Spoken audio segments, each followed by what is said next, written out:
What's happening, everybody? Each Day to Ish here with another one of these little review type highlight videos. If you caught my last pack opening, I mentioned I was going to put together the Andre Ellington Cardinals MVP set. Despite really the value, especially with these elite badges being so expensive, if it wasn't for being, my favorite team here, I don't know if I would do this one. But that being so, I put it together so you can check this out, see how the card plays. See if anybody else thinks it's going to be, what it's worth.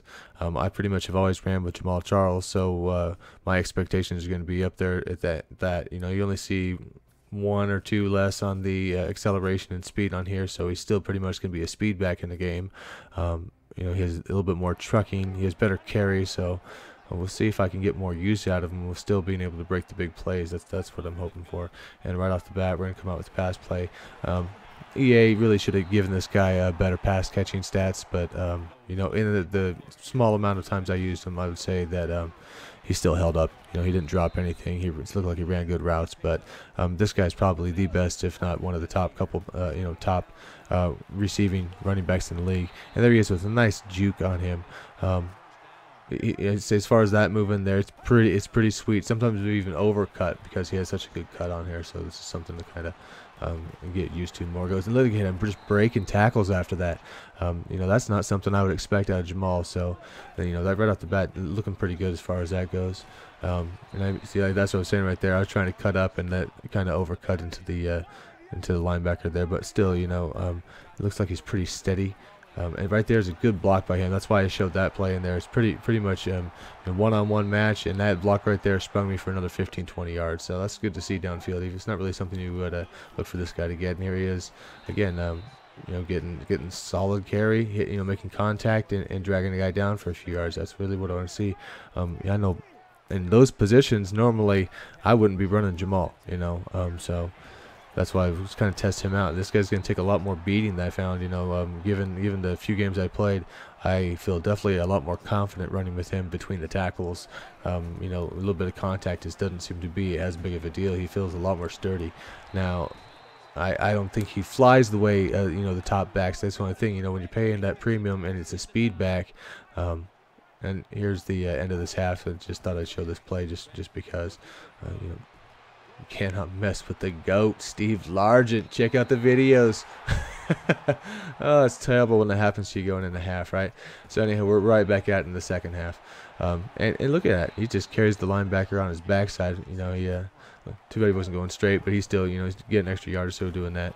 And that's what I was saying before is, I don't think he really flies the way Jamal or maybe even McCoy does. He's definitely got the speed, and but he still has that feel that I can get caught from behind, where there's a few of these runs where I know if I did have Jamal out there, and there's, I believe I could have taken a couple to the house perhaps in there. So he's got top end speed, but he definitely doesn't have that elite. He doesn't fly like the rest of them, I'll say that. But he's still, for overall, I mean, this is probably the best guy I've used. I'll say that. But when you're looking at the value, of course, like right now, I don't see it there. I think is until a lot of legend cards and the higher ends come out, I think he's got a good value of about 250, 275K. I think it probably should settle out around there.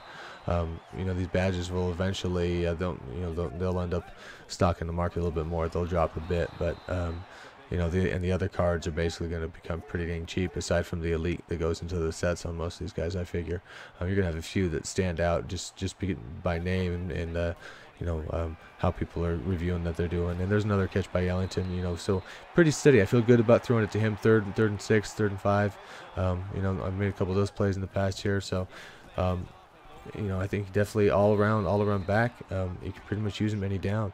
And now, I mean, of course, you're going to want to take other guys, and now we're to the next game. You're going to want to take and have a guy to bang also in between. You can't just keep running the same guy out. But, I'm giving him a good steady 15, 16 carries in all 3 of these games. And, he held up, like I say, pretty well. But you're still going to have a good number 2 for anybody in this game. That's the smart way to play it.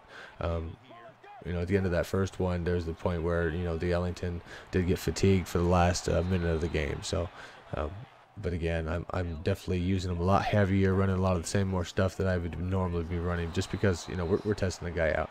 When plays like that where he's getting caught from behind, stuff like that, that's the guy had the correct D and he made the right user play, one of the combinations of the two in there. So it really didn't matter who I had in that situation. You know, what I'm looking for is this stuff where, you know, we're getting 3 yards you need and all that. Can he fight between the tackles and the guards and you know, get me the yards?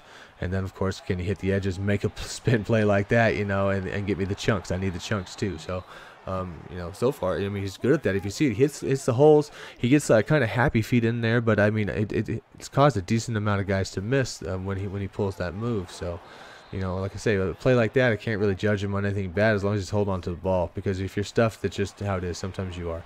And there you go again.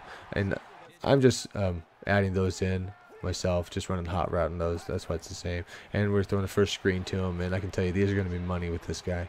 Like I say, he's, you know, if somebody's on him tight, I get the, you know, I feel that he can at least take him and shake off the first tackle or a decent amount of times, you know. So he's not exactly what you would look at as being a trucking back, but he's definitely a lot more sturdy than the other two speed guys. So and there he is hitting that hole, very nice.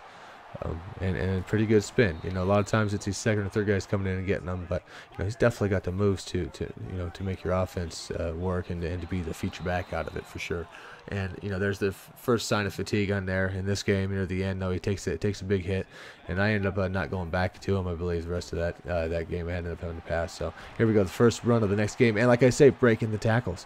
Look at that. I mean, that's a big way to start the game.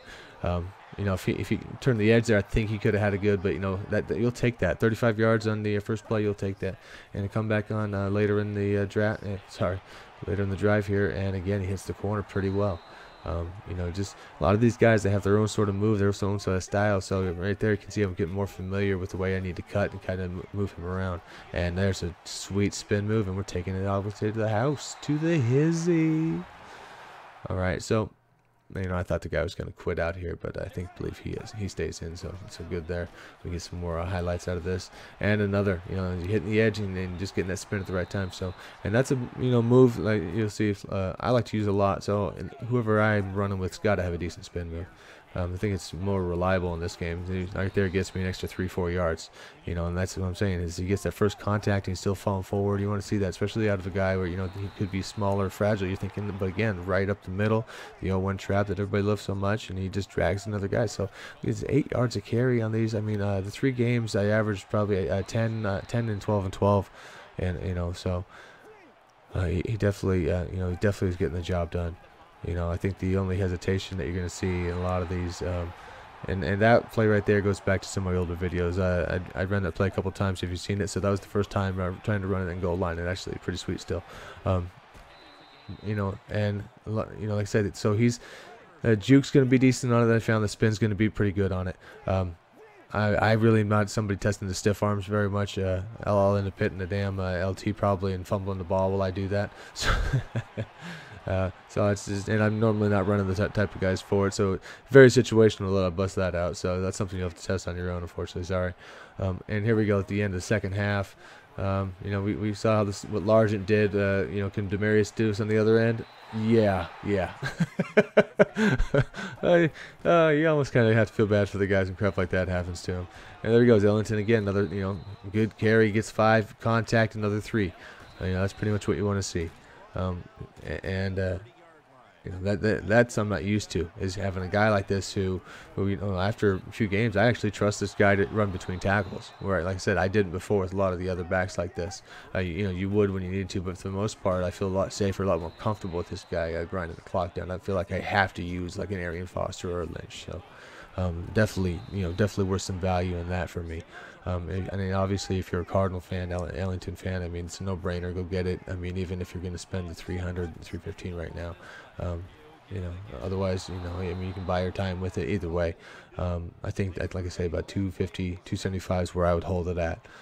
But obviously, you know, who knows what's going to happen in the market here. Try another swing pass out there, and there we go, to the house. So out of the backfield again. You know, he's going to be dangerous. Big play right there.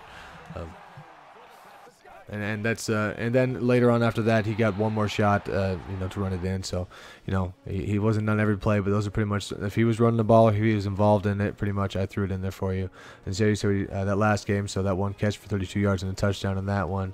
And in this one where we get 16 attempts, 162 yards, a 10-yard average at the 2 touchdowns. So, I mean, there's pretty good stats. You can get them with other guys. So, you know, that's what I'm going to say. That this is a pretty top-end back, very good back, one of the best ones in the game. Right now, the value is probably not worth making the set. I can't really recommend making the set on anybody. I just wait on the auction house prices to drop a little bit on it. And if you were wondering how Demarius caught that, you know, that ball there at halftime, that's pretty much the look of it. Just over the guy's head with the 2 feet down. All right, guys, thanks for checking this out. I appreciate it.